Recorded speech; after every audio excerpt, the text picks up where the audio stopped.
Bonsoir, et c'est évidemment par le procès d'assises de Jamel Lelmi que nous commençons. L'accusé, soupçonné, je vous le rappelle, d'avoir assassiné sa femme, est tenté de suivre une seconde campagne pour toucher diverses assurances vie. Offensif toute la matinée, ses avocats ont tout fait pour déstabiliser Julie Derouet, la jeune femme qui accuse leur client d'avoir tenté de la tuer. C'était au Maroc. Mais Julie Derouet a persisté à se décrire comme trop naïve au moment des faits et comme la victime de machinations de la part de son ancien compagnon, compte rendu à Évry en compagnie de Maxime Lemaine.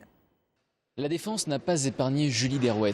Assise dans un fauteuil, elle affronte dans un premier temps les assauts de Maître Dupond-Moretti qui s'ingénie à mettre en exergue les incohérences de son témoignage. À titre d'exemple, il parle de cette fameuse facture d'hôtel. Une facture qui, selon Julie, aurait été payée par Céline, l'actuelle compagne de Jamel Lelmi. Seulement voilà, la somme correspondant à la facture a bien été débitée du compte de Julie. Oui, mais, répond Julie, en substance, Céline aurait tout à fait pu payer avec cette carte, la carte de Julie, après l'avoir volée, après l'accident dont elle a été victime. Une fois de plus, Julie essaye de montrer qu'elle est victime d'un complot.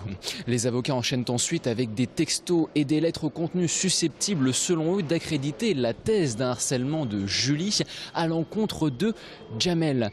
Un moment humiliant selon Julie, mais un moment auquel elle s'attendait. Écoutez son avocate.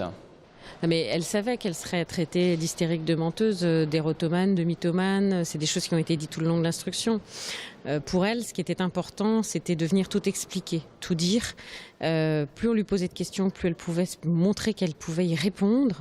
On a vu, enfin, elle est gonflée à bloc comme quelqu'un qui a tout gardé depuis des années et des années et des années. Voilà.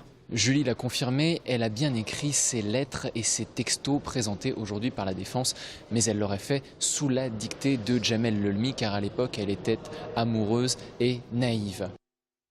On passe au service de réanimation de l'hôpital d'Arpajon qui serait peut-être sur le point d'être sauvé. Depuis un mois, le personnel du centre hospitalier se bat pour conserver son service sous le coup d'une fermeture décidée par l'agence régionale de santé. Une délégation s'était rendue au ministère pour plaider la cause en question. Aujourd'hui, 2 informations sont parvenues au syndicat Sud Santé de l'hôpital. L'une qui offrirait un sursis de 6 mois et l'autre qui évoquerait une coopération avec l'hôpital sud-francilien et en conservant le fameux service réanimation. Explication d'Audrey Coll.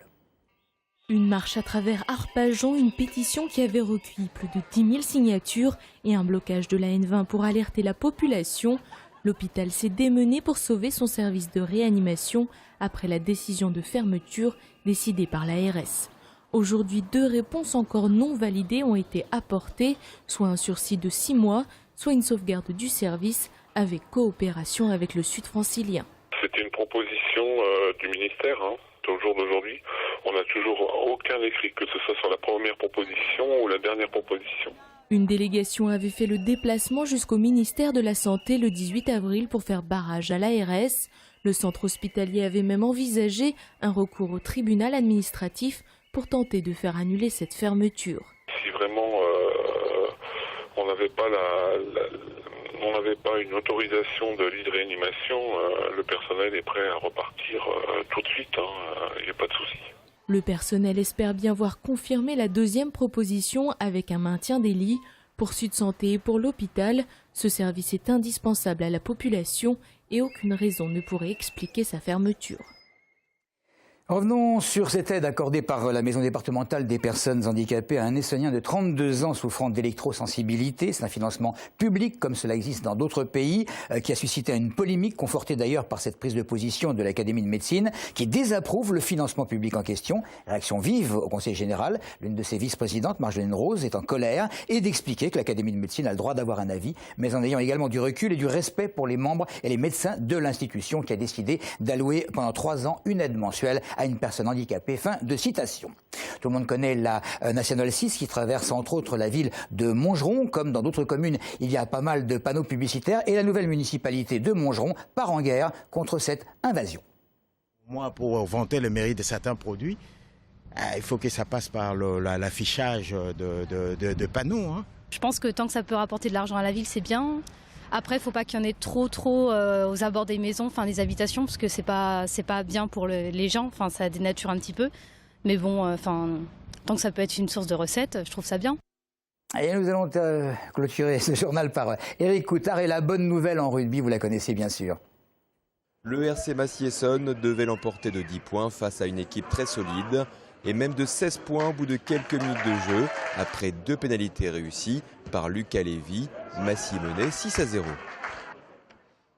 La botte de Ike ramène très vite Massy à 6-3 avant que la machine massicoise ne se mette en route. Meadji Tidjini ponctue ensuite un très beau mouvement des Essonniens. Massy prend l'avantage et conserve toutes ses chances de qualification en menant 10-6. À 12 minutes de la pause, Bakary Meïté est à la conclusion d'une progression territoriale orchestrée par les lignes avant. Pour son grand retour après une longue convalescence, le capitaine massicois inscrit un essai qui remet les deux équipes à égalité sur l'ensemble des 2 matchs avant que Ike ne donne 2 points de plus à son équipe, 17-6, 11 points d'avance qui qualifient provisoirement les Essonniens. La mi-temps est ensuite sifflée sur la marque de 20-6 à la suite d'une nouvelle pénalité transformée par Ike. Massy vient d'infliger un 20-0 à son adversaire. En seconde période, le RC Massy-Essonnes va vivre un des grands moments de sa saison grâce au génie de son ailier Mani Vakaloa. À la réception d'un dégagement aixois, le dynamiteur massicois fait exploser le stade Jules Ladoumègue. Un pur plaisir. Massy s'envole au panneau d'affichage 27-6 à l'issue de cet essai d'anthologie. Puis 34-6 à la suite d'un nouvel essai de pénalité sifflé par l'arbitre. 34 points de suite. Massy ne pouvait espérer match aussi abouti.